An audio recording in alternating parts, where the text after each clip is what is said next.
Here's our review of the F1 Exhibition and why, if you're in Melbourne, you simply must go and check it out.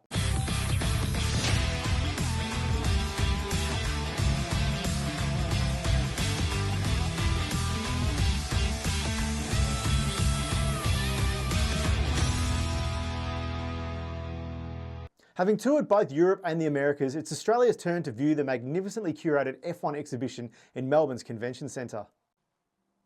The Aussie theme to the exhibition is noticeable instantly on entry, as Australia's only two World Champions cars are on display, with the Brabham BT19 of Jack Brabham and Alan Jones' FW07 Williams from his title year of 1980. F1 and indeed Grand Prix racing roots are discovered here in the first room alongside the latest Hollywood take on one of the world's most glamorous sports. The entry into each ensuing room uncovers another aspect or era from Formula One. Bodywork from the 60s Lotuses and 70s Ferraris sit on the flanks of the room, while Jenson Button's BAR Honda from 2003 takes centre stage in the moody but brilliantly lit room. Each room effortlessly blends the early history with the more modern times of the sport, with a Cosworth DVF V8 sitting on one side of the room, while a Ferrari MG UK and gearbox case from a Haas sit on the other. Entry into the driver's room and you're greeted by an avenue of legends of the sport.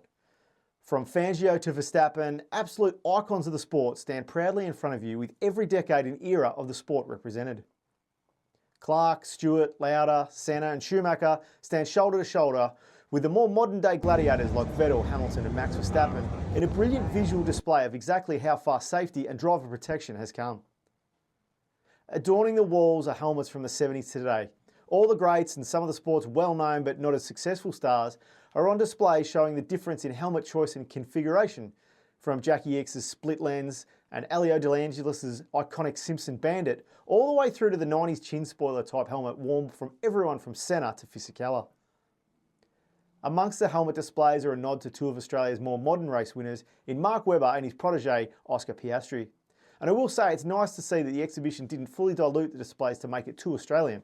The Aussie connection to F1 is acknowledged, but it's not overplayed like I thought it would have been. In a room fully dedicated to the drivers, a small section on the rivalries plays to the human connection of an increasingly tech-heavy sport. Lauda v Hunt, Schumacher v Coulthard, and of course Lewis v Max all get a look in at some of the more tense and controversial moments of the sport. Going into the next room are one of the most imposing and dominant Formula One cars of all time awaits. The Red Bull RB7 from 2011 sits proudly in the middle of the room, commanding the respect it deserves. Walking past Pirelli's much maligned rubber brings you to the very serious and sombre and always present part of not just F1 but motorsport in general. Romain Grosjean's escape from a fiery death in Bahrain in 2020 is on full display, with a short film highlighting exactly how far and how present safety is in the world's most dangerous sport. Gloves, shoes, steering wheel and even the front wheel from the VF20 are on an eerie reminder of the crash and subsequent fire that nearly claimed another gladiator from F1's Colosseum. From here, the exhibition leans into its Australian setting, with respects paid to the likes of David Brabham, Tim Schenken and Daniel Ricciardo, as well as a small history on the two tracks and cities that have hosted Formula One races in Adelaide and Albert Park. Leaving the exhibition is a short 5-minute film on the history, romance and emotion that F1 can evoke, with all the expected moments and characters played out in a fully immersed room of screens. Okay, I'll admit I was really sceptical going into this, as I was expecting a dumbed down, playful and basically disrespectful display to the older fan like myself, but I was actually pleasantly surprised with how much I really enjoyed it. Catering perfectly to the new and old fan alike, the exhibition blends the perfect amount of educational displays for a newer fan with the nerdy type of memorabilia a rusted-on fan like myself wants and expects to see in an exhibition like this. I'd allow at least 2 hours for viewing, but you could quite easily stretch that out to a lot more if need be.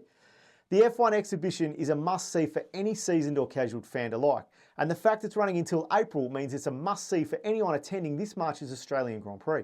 I might even go back for a second look myself. Well, that's it for our F1 exhibition review. Again, I thoroughly endorse and encourage you to go and have a look, and please like and subscribe if you've liked these videos or any of our others. If you're not already, please give us a follow on Instagram, Facebook and TikTok at CNK Motorsport. And as always, thanks for watching and we'll see you at a racetrack soon.